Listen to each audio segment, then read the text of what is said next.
All right, let me take you back to when I first opened my granite shop in Gaithersburg, Maryland. I had no idea where to find the right workers. I mean, I tried placing ads in the local Chinese newspaper, and guess what? That didn't go so well. Let's just say these guys had no idea what they were doing. Not exactly the skilled labor I was hoping for.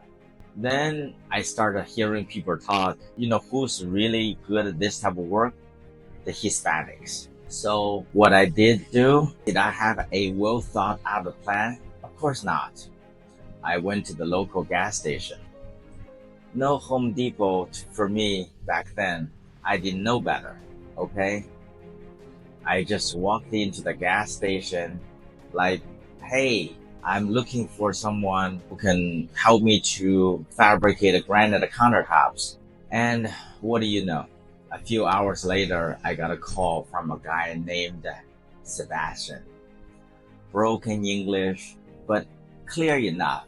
Hi, my name is Sebastian.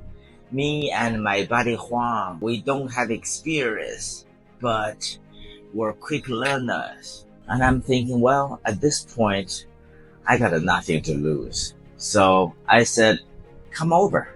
Let's give it a shot. Now, let me back up a little and tell you a little about Sebastian. As I got to know him, he shared his story with me. And let me tell you, that's wild. This guy came to the US from El Salvador. And I'm not talking about a booking of flight and breezing through the customs. No, this was a survival journey. 30 people set off on foot through a Guatemala and a Mexico, crossing the desert and nothing but determination. By the time they reached the US border, there were only 3 of them left. 3. And Sebastian, he was the only one made the cross. The other 2 were swept away by the river. I swear, this guy had 9 lives. So, back to the shop. I'm teaching this guy how to work with granite, how to use the saw, how to template the countertops, how to grind and polish edges. And here's the crazy thing about Sebastian. This guy, with no formal schooling, was a quick learner. He picked up like he'd been doing this for years. And what really blew my mind, this guy knows how to calculate angles using the Pythagorean theorem. You know, the triangle thing you learned in middle school? But here's the catch. Sebastian didn't even go to school. How on earth does he know how to calculate this angle thing? Well, it was amazing. It wasn't just his skills. It was his attitude.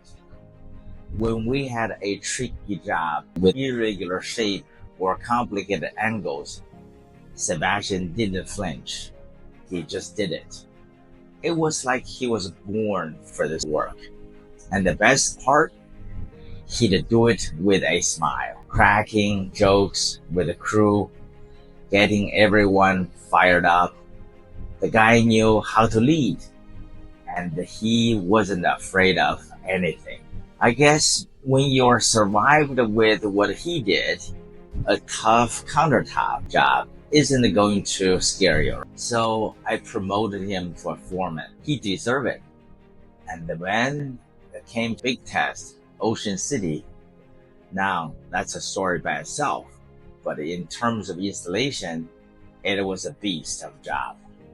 I had Sebastian lead the team. We'd get up at 2:30 in the morning, load up the truck, and drive to Ocean City, aiming to arrive by 6:30. First stop, McDonald's for breakfast, because we knew we were going to need all the energy we needed. But here is the kicker. It was winter, and Ocean City in the winter, it's like a ghost town. There's nobody's there. And it's freezing.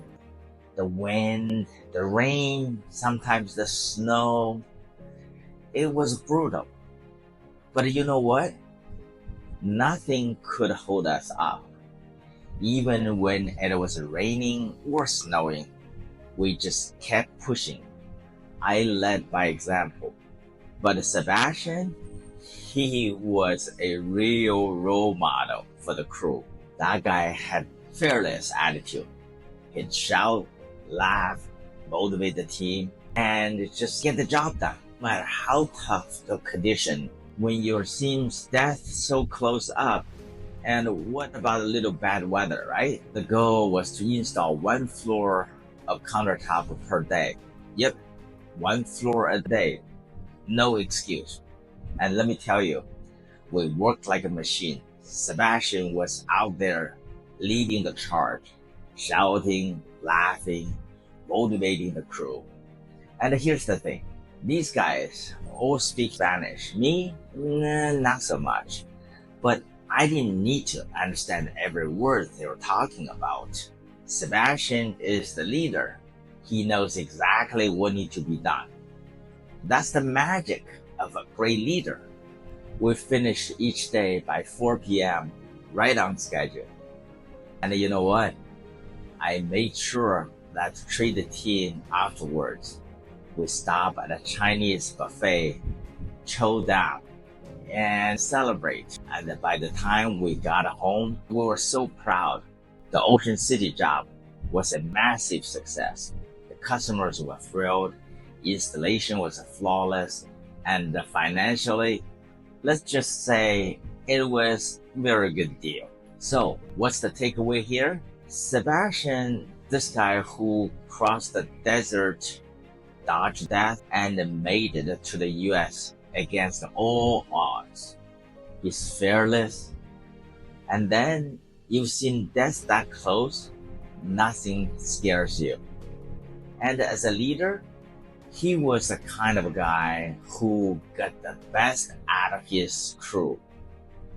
He knew how to motivate and how to lead, how to make a laugh, and just to get the job done. That's what a real leadership is all about. And promoting this type of people to a position is the best decision I've ever made.